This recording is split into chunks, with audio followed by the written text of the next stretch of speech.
Այս դռնից ներս ոչ ստանդարտ ոճի ու շատ հետաքրքիր բնակարան եմ ձեզ ուզում ցույց տամ։ Եկեք։ Ձախ կողմում ֆրանսիական երկու պատշգամբ ունենք ու գալիս ենք հյուրասենյակ։ Տեսեք ինչ հետաքրքիր գույներով է, ոճն էլ է շատ հետաքրքիր։ Ամենակարևոր բանն եմ ուզում ցույց տամ, եկեք։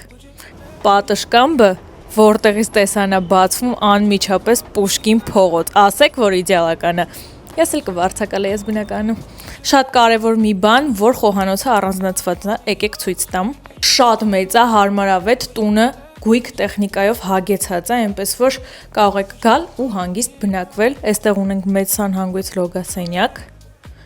Եկեք առաջին ննջասենյակը ցույց տամ։ Ինչպես նկատեցիք, բնակարանը շատ արևկող է, հարմարավետ է, առաստաղները բարձր են։ Սա երկրորդ ննջասենյակն է, պահարան, մահճակալ։ Այստեղ նույնպես ունենք ֆրանսիական պատշգամբ եւ վերջին ննջասենյակը էլի ֆրանսիական պատշգամբով, էլի արևկող, շատ լուսավոր բնակարան է ու եթե մեծ ընտանիքով եք, շատ հարմար կլինի։ Ու ամենակարևոր բանը, որ նախասրահում ունենք պայստասենյակ եւ սանհանգույց լոգասենյակ։ Մի խոսքով շատ լավ բնակարան է, մեծ է, հարմարավետ է, տեղն էլ է շատ լավ է, արժեքն էլ կզանգարեք, կասենք։